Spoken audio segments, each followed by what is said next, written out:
So there's something recently I've come to understand because I've done yoga for a long time and there is this principle of body, mind, and spirit. And I think like just me being my human person, like a lot of us took this very literally and thought, body, mind, spirit is, I get my body healthy and get my mindset right and get my spirit right where I'm in alignment and body, mind, spirit, then I'm good. That's the union that we're looking for, right? Because yoga actually means union. It's the union of body, mind, and spirit. So what I've realized is that it goes so much deeper than that. That the body part is embodiment. The mind part is mindfulness, aka presence.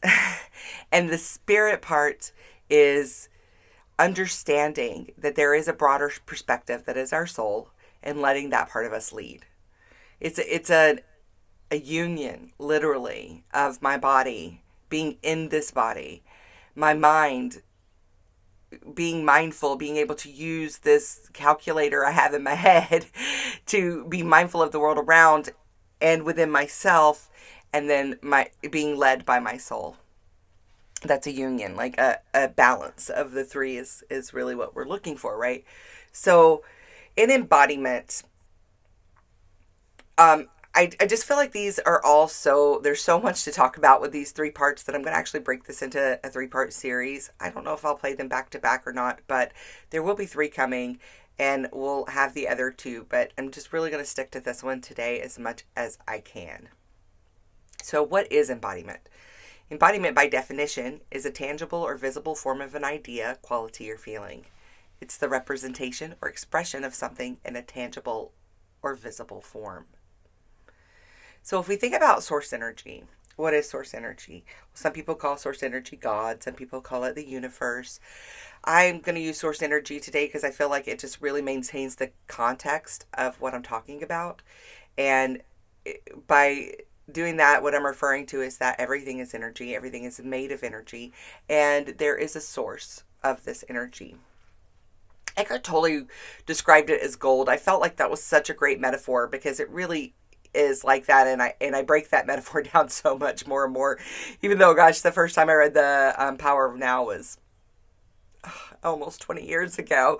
But I really love this metaphor of gold. So think about God, right, as gold, or source energy as gold. Like there's all of the gold in the world. That's God. Or in the universe, galaxy, who knows? I think maybe there's gold on other planets, but we got gold here, right? So I think that's God. And then, like, I could be a gold ring. I could be pure gold, but I'm not all of gold. So when I talk about us being God in the flesh or us being an extension of source energy, this is what I'm talking about. Like, I am pure gold, but I'm not all of gold. There's more gold than just what's here in Melissa, right? And if we want to go deeper into that analogy, we could think about breaking it like, say there's olive gold, and then we break it down into gold bars, right? So we got a gold bar, and then think of that as kind of like maybe like a soul group. And then that soul group gets broken down into pieces, and then those pieces get melted down and put into other pieces. And that's what soul groups are, right? Like, there's this one whole, and then we just kind of go down into groups and groups and groups and groups, but we're all part of this whole, right? So no matter how you break it down, I'm still gold. I'm still God. Does that mean that I'm all of God? No, but I am God. So are you. And Jesus actually said this. There's still a scripture in there now and then about it, and there were also a lot of it that was taken out in the Gospel of Thomas, but we are God in the flesh. So embodiment is the representation of source energy and an expression of self in and through the body. So if we think about that definition of embodiment, that's what it is. We are a representation or an expression of something. That representation or expression is source energy in a tangible form. That's the expression of our physical bodies, right? So why? Why would God want to be a human? Well, I feel like it's because God wants to experience itself.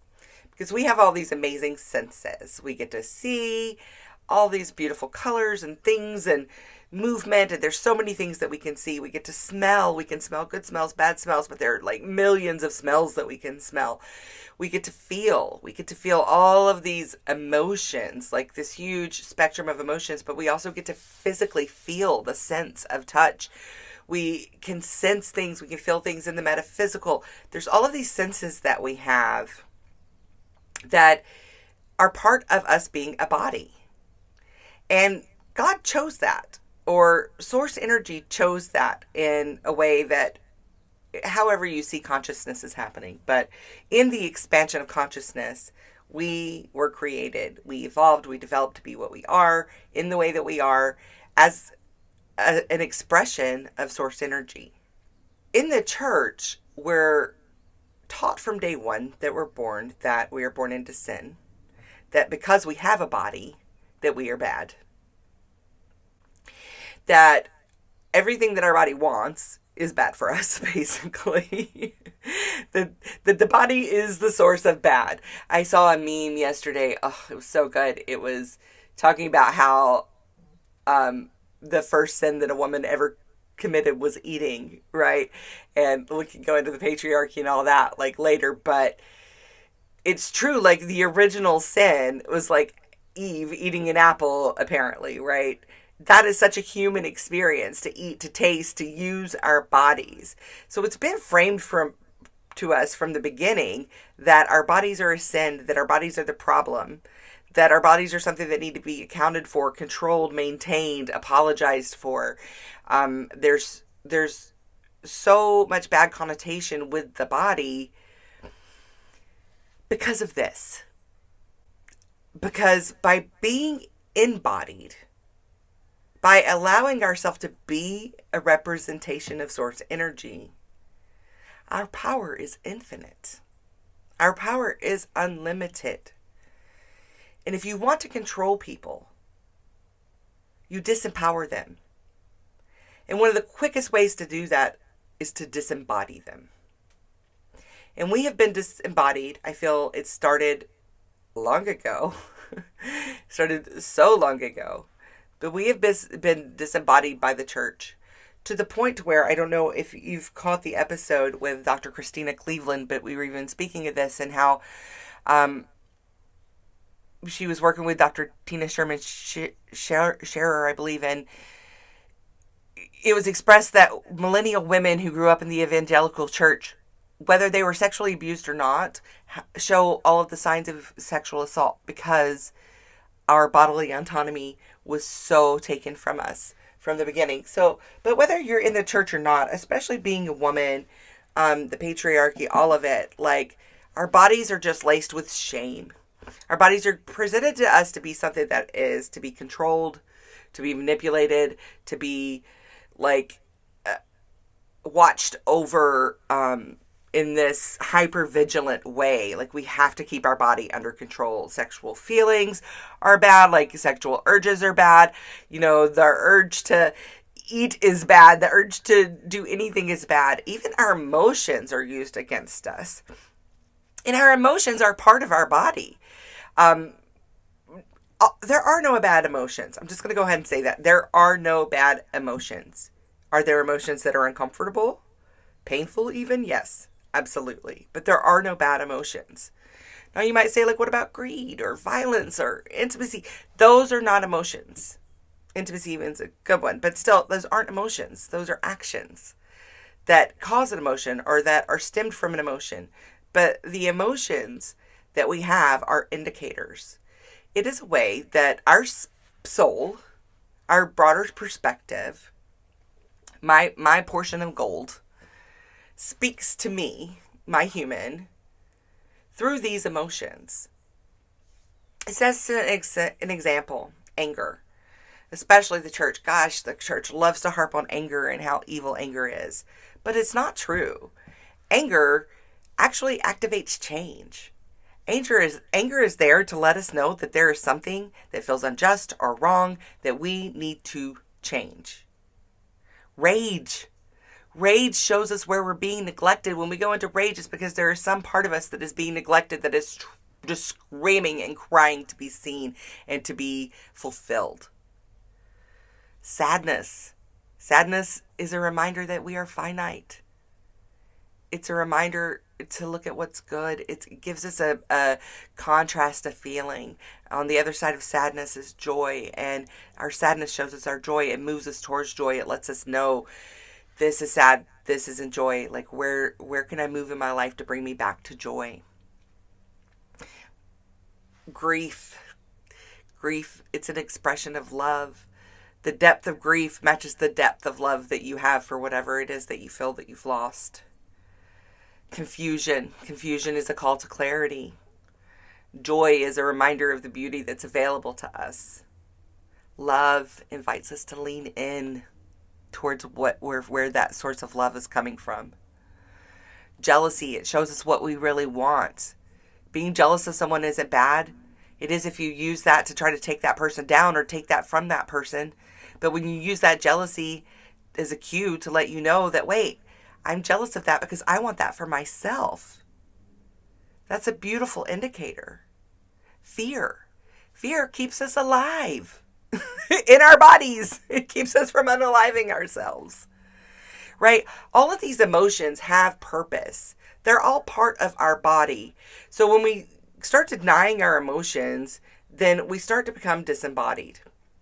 This happens especially through the church, but just as humans in general. Think about us as children. Like when we're toddlers, we are in the feels, right? We are very much in those feelings. And we are in our gut feeling, the gut reactions. It's not a like, my feelings are hurt feeling. It is a gut feeling. I don't like this. This feels bad. This is not what I want. We get these gut reactions to our feelings.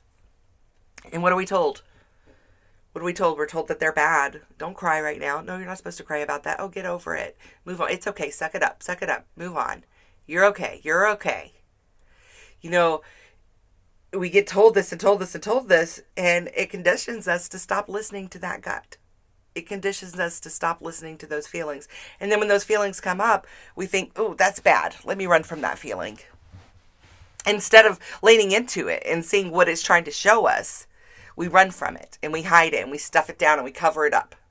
So then we continue to grow, and this is our phase of being separated from our feelings, from our gut feelings. And then we get into our adolescence. And then we start coming into our heart. If you think about the vagus nerve, this is how it begins, right? It goes from the gut up through the heart, all the way up.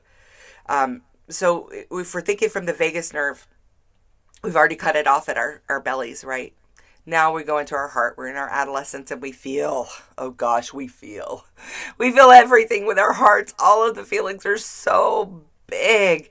They're big heart feelings, you know, so much feelings. You've all been through adolescence. You know what I'm talking about, right? So these heart feelings, and we're told we're too emotional to get over it, to be an adult, to not feel that way. Over and over, we're shamed for our emotions. We are punished. We are tamed, basically, from our hearts. So our gut emotions have been cut off. Now our heart emotions are cut off. And what that does is we keep moving up that vagus nerve, and it puts us in our head. And yes, our head is very useful. We kind of need this thing to be alive. But by our head, I mean our minds. And while our minds have purpose, our minds are excellent for problem solving and like very tactical human things. Our minds are not supposed to feel for us. Our gut and our heart is supposed to feel for us. But when we've cut those things off, then we're dependent on our mind. And we spend our lives living from our mind, making decisions from our mind, weighing out pros and cons. Does this make logical sense? The problem with that is that everything that our mind knows is based on past experience. So all these decisions that we're making are being made based on past experience, not based on the infinite available abundance that's in front of us. But no, it's all based on our past experience because that's all our mind has to go on. But we've completely become disembodied, and we are living in our mind at this point. The mind is making the choices. So if you could see like how this becomes a problem, right? We start living our life. We choose our partners. We choose our family structure. We choose our jobs. We choose all of these things from our minds. And then we wonder why we're not happy. We wonder why we feel frustrated and stuck, or no matter what we do, something's not right. It just doesn't feel right. This isn't what life is supposed to be like. Life is supposed to be fun. Why is it so hard? It shouldn't be so hard. Why is everything so hard? Well, this is part of the design. The design of the manipulation of how the church and how society has used our bodies against us. If we're stuck in our mind and we're constantly trying to problem solve the cycle that we're recreating, then we're not making change. We're not revolutionizing. We're not evolving in the way that humanity is meant to evolve. We've gotten into this power dynamic, the struggle that we're in. This is the design of the manipulation. Also with media. The media keeps us distracted. The news keeps us filled with fear so that we keep watching. The social media keeps us feeling insecure and like we're not enough, and they use our dopamine against us. Like we get stuck in these cycles where we're distracted. All of this is keeping us disembodied. We have been convinced, no thanks to patriarchy, we've been convinced that our bodies are a problem and that they're supposed to look a very specific way. And if they don't, then we need to change them. We need to fix them. We've got to keep all of these metrics really healthy and work ourselves into the bone until like we're just like in this schedule, this routine of trying to tame and control our bodies. I don't want to skip past this. One of the things going back to the church is that we weren't allowed to dance. I mean, we were allowed to dance if it was in spirit, right? We're shouting, running around the church, woo!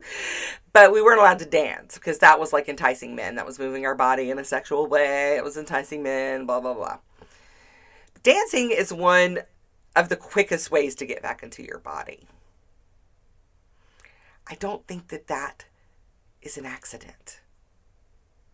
We are taught that sex is shameful and that we need to stay away from sex, and all of our sexual feelings are bad and need to be repented for, and that ways that humans present in their bodies, if it's not on this binary, then it's bad or it's wrong, and just so many things that take us away from our body, that disembody us and that just keep us in our minds constantly in this struggle, in this cycle of trying to keep up, of trying to get it right. When we're living in our thinking minds, we're interpreting these emotions through a lens of comparison, so it's more of a signal. But when we're living embodied, we recognize these feelings as cues.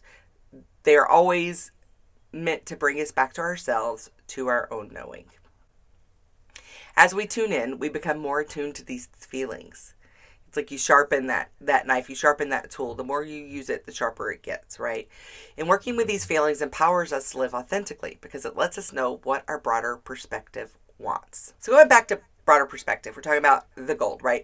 My broader perspective is my portion of gold in this life, like Melissa's portion, I'm a necklace or whatever I am.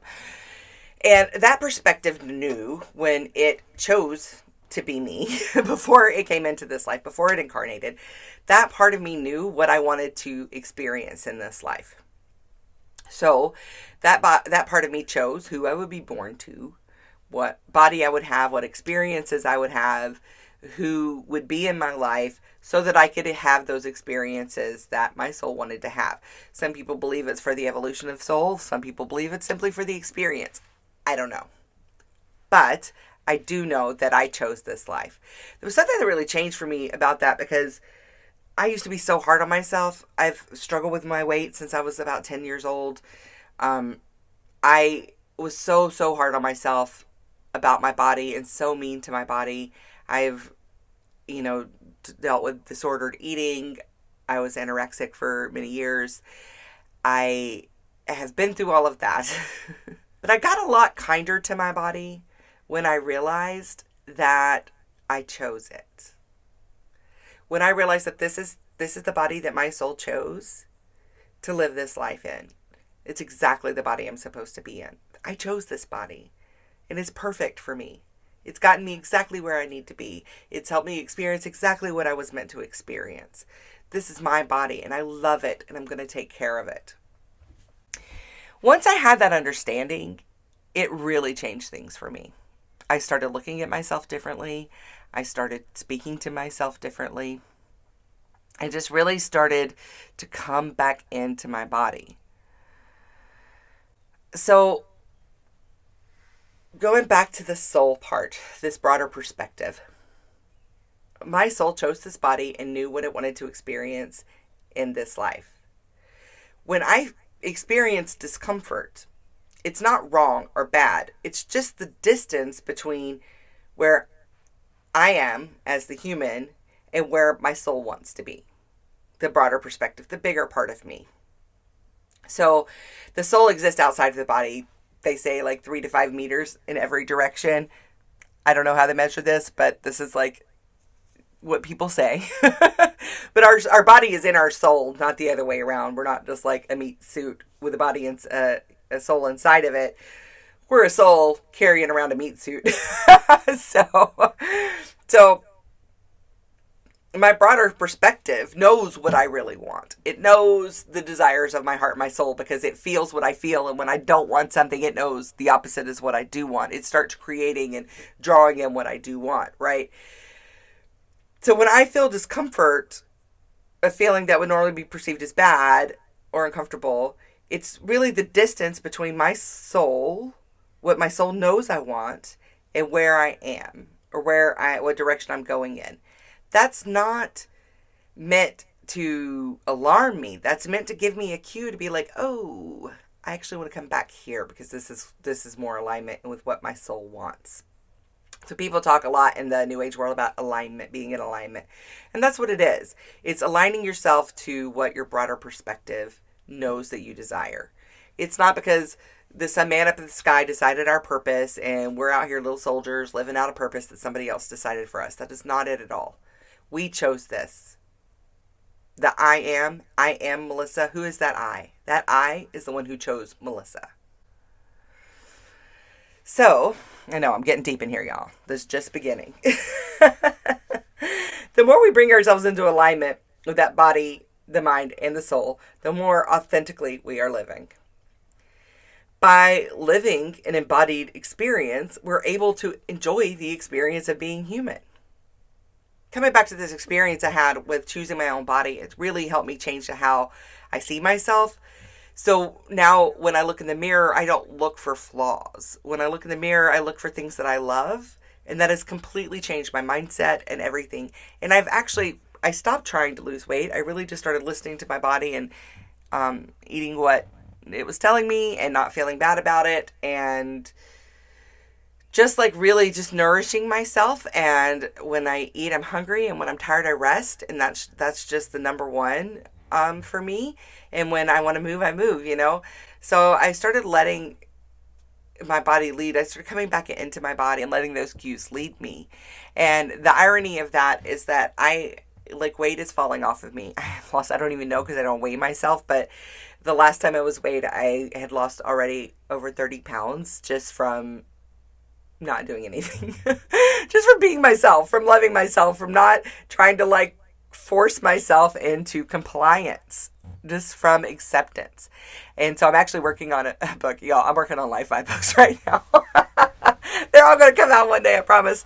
But I'm actually working on one right now. It's, get fit by being yourself. And that is what's happening. It's by living authentically, living in alignment with my body, mind, and soul, that it's just happening naturally. And now, especially now that some weight's come off, I just can't stop moving. I'm wanting to go for walks all day long, stretching all the time. I literally have caught myself doing karate punches in the air every day before bed. I just have all this energy and excitement in my body. So, it's working. I can say that. But by living an embodied experience, we're able to enjoy the experience of being human. So I spent much of my life trying to control every part of myself to be what the world around me was telling me I was supposed to be. Now I understand that the whole time, she was here for me, nudging me, waiting for me to listen. Loving my body, it's not only made my mind love my physical form, but it has deepened the bond between my soul and my human. It's a harmony that I don't have the words to explain. It's an overwhelming feeling of love, of confidence, of satisfaction, and of fulfillment just by existing. Like, I big myself up so much. It's nuts. Like, seriously. And I'm not trying. I just feel that way. Like, I'll walk by the mirror and my broader perspective just looks at me as like, I love you. You're doing amazing. Keep it up. Like, I'm so proud of you. Oh, I love that about you.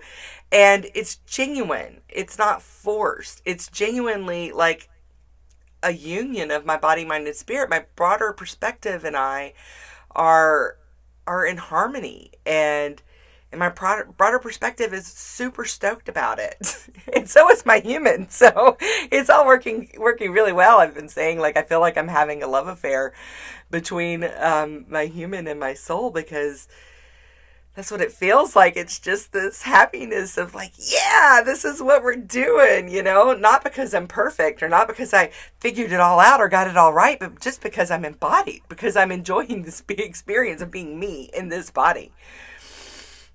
So, how do we get there? How do we come back into our bodies?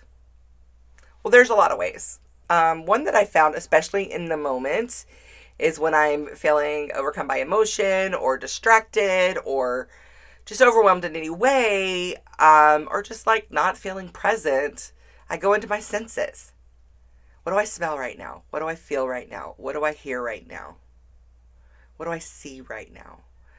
So I start going into my senses and getting back into my body. That's one easy, immediate thing you can do at any time.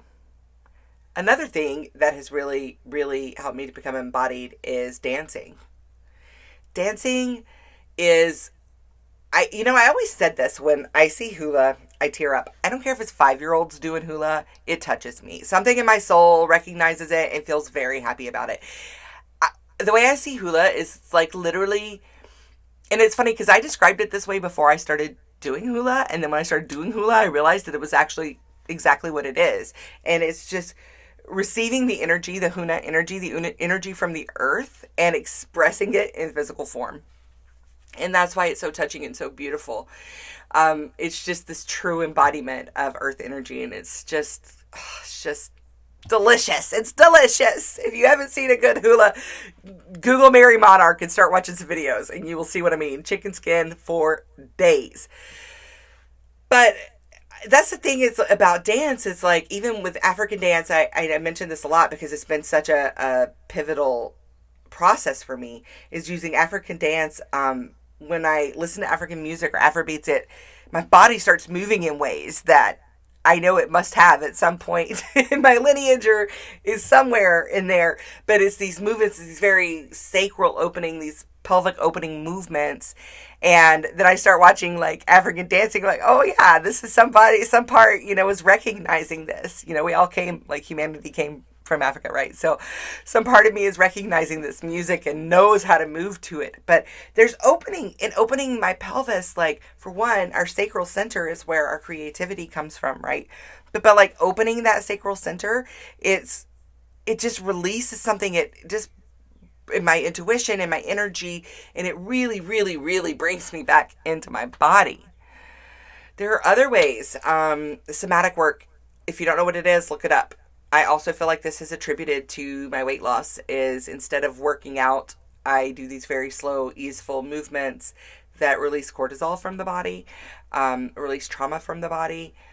I know that's a big part, too, of this transition for me, is doing trauma work and really getting to my core wounds and feeling those wounds, allowing them to be felt. I feel like all of this has worked in tandem to really... it's bringing me into my highest version of self, and I freaking love it. I'm going to need this body working well because I got stuff to do, y'all. So, somatic work, yes, 100% do it. Being in nature. I won't stop saying it. In fact, that just inspired me. I think I'm going to do a whole episode on it. Have I already done an episode on it? I don't know. If I haven't, I am. If I have, I'm going to do it again. Being in nature, y'all, it is also an embodiment of source energy. This earth, this planet, and every little aspect of it. It's all an embodiment of source energy. So being connected with that, realizing that we're not here alone, or that we don't own this place, that we're not in dominion over it in the way that we're meant to just like take it as our own. We're meant to work together as a community. And by connecting with nature, by speaking to nature, I promise you, if you listen, it will speak back. By speaking to nature, by putting my feet on the ground and connecting with earth energy. Gosh, if I'm tired or if I have a headache or if I just feel ick, that's my answer. I take off my shoes and I go put my feet in the dirt, put my feet on the ground and let that energy come up through my body. That is a great way to get embodied, to swim, to be in the water. Gosh, feeling the water on your skin will bring you in your body in a second, especially if it's cold water. And one thing I didn't realize until I moved here, which is kind of ironic. If you got mountains, you got waterfalls. There's mountains anywhere in your state or anywhere near you, there's some waterfalls. So I had only known. I grew up just like minutes from multiple waterfalls. I had no idea. I would have been there every time I turned around. Go get in some of that ice cold waterfall water. It will bring you back into your body like that. Or ice baths. Everybody's doing that now, right? I don't know if we're going to talk about that with embodiment, because I feel like I leave my body when I go in an ice bath. Oh, until I get out of it, and then I feel like $1,000,000. But okay, the moon cycles. I'm going to speak from being a woman, but men, this works for you too. You also have a moon cycle. We just are more aware of ours because we bleed. But men, you also have a moon cycle. So someone told me this, and I tried it and it works. Gosh, many years ago, and she said, if you start talking to the moon, your cycle will sync up with it. I'm like, cool. So I did. I started talking to the moon, and my cycle, like within 1 or 2 cycles, I was on a full moon cycle, which means I start my menstruation the day of the full moon, or in that like couple of days around the full moon. Now at the time, that was a lot for me. I wasn't embodied at all, and it made me crazy, so it was a little too much. So I got myself off the moon cycle for many years, but recently felt called to get back on it, and I've gotten myself back on the moon cycle, and it's incredibly powerful. It increases the intuition to work in this cycle with the moon. But even, like I said, if you're not bleeding, you can still do this. Just start talking to the moon and it will naturally happen. I know that sounds nuts, but y'all, nature, it's not just like hanging out doing nothing. It's alive. It is aware of us. Someone posted a meme recently and it was like, I actually made it into a reel and reposted it because I loved it so much, but it was, did you ever wonder if the trees and flowers like to look at us too? And they do. I know this is going to sound nuts, but I don't care. I have this big fern. It's a huge fern. I'm talking about like the stems, the leaves of these ferns are like 5 feet. Like they're huge. And this fern loves to aggravate me when I'm working in my yard. And I will intentionally, or if I'm around my water heater, it's my laundry area, there's a certain area that I'm in that I'll intentionally stay away from the fern because it'll scare me. I always think there's a centipede on me. And I think it gets a kick out of it or something, because no matter how far I stay away from this fern, it will find a way to touch me. It will touch me in the back of my neck. It's always somewhere unexpected, and it always makes me jump. And I swear this fern is just like laughing inside. But, I don't know if you've tried this, but you can literally go outside, go sit by a tree, give yourself a couple of inches, not something where it's going to happen, something you can't doubt, but also where it's possible. Don't go 2 feet away. Give yourself a couple of inches from like a limb and be like, if you're aware of me, touch me, and just hold yourself still. I have never had this not work. It will move. The wind will blow. Something will happen. It just kind of inches its way over and it will touch you. I promise. Do it. Try it if you don't believe me. But cycling up with the moon cycles has been really great as an embodiment practice for me, because I also schedule myself around the moon cycles. If this sounds like a lot, I actually created this Back to Nature planner and journal where every week of the moon cycle is is labeled, like, so when you're making your schedule, you can schedule with the moon cycles, because like the first week of our moon cycle is more for collecting on the things from our last cycle, starting new projects, all that, like really new freshness, right? The second week of our moon cycle is about um, investing in those projects, further deepening those projects. It's more of that movement, right? When you're doing the really energetic, active stuff. The third week gets more reflective. It's a reflective cycle when we're reflecting on our month and what we're going to do next. And then we go into our rest and planning cycle. So each week of the moon cycle has a different purpose. So by cycling ourselves with the moon, it brings us back into it embodiment in such a huge way that will make a very positive impact on your life. I promise. Once I realized that I was not bipolar, that I just am really, really happy those first 2 weeks of the month and then kind of go into a resting state the other 2 weeks, I realized that I know when my moods are going to happen. I don't feel like I'm on mood swings because I exactly know how I'm going to feel because it's based on the moon cycle. I'm not crazy. I'm not moody. I'm on the moon cycle. We all are. And when we don't realize it, the cycle that we're on, it can just feel like it's hitting us out of left field. Now I know these things. I can plan my life around it. And I don't plan a lot of social stuff when I'm going to be in a resting and reflective time. I don't plan resting and reflective stuff when I'm going to want to be active and getting stuff done. I want to take advantage of that time to get stuff done. And that way when my resting time comes, I don't feel bad. I can just rest and enjoy it and appreciate it. The art of doing nothing. So another one is, so that's about working with your body instead of trying to control it. Another one is self-touch, massage. If you give yourself a hug, if you're watching the video, you can see I'm doing it right now. If you give yourself a hug, it actually has the same effect as if someone else gives you a hug. You can like put your hands on your face. It's a great way to comfort yourself. I was using a lot of these tools during the pandemic, that first couple of months when I didn't see or touch another human. My dog at the time was just like, enough, lady, you've touched me enough. Like, leave me alone. So the self-touch is very therapeutic, but also like massage. Maybe I should do a YouTube video on that. I think I'm going to do a YouTube video on that. Keep an eye out on self-massage. I learned that when I was in massage school, and I actually still have all of the stuff, but I do it myself on how you can give yourself a massage. And there are longer ways to do it, but basically I have this oil, like castor oil mixture I use when I get out of the shower, and I massage it into my legs and my arms, and I like really feel the muscles and massage it. That will bring us back into our bodies, just touching. But I'm going to do that. Keep an eye out. I'm going to make a YouTube video on self-massage so that we all have that. Listening to your body and acting accordingly. If you're hungry, eat. If you're tired, rest. If you're energetic, go use that energy. Like listen to our body. If something in our body's like, that's a no. That's a hard pass, y'all. Listen to it. I went on a date, about a year ago, and I knew within seconds, I don't know how many seconds, but it was within seconds that wasn't a match for me.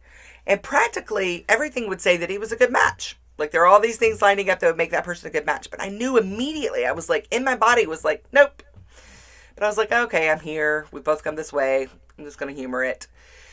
And it was a waste of an hour of my day. So it wasn't a waste because it told me that the answers are already there.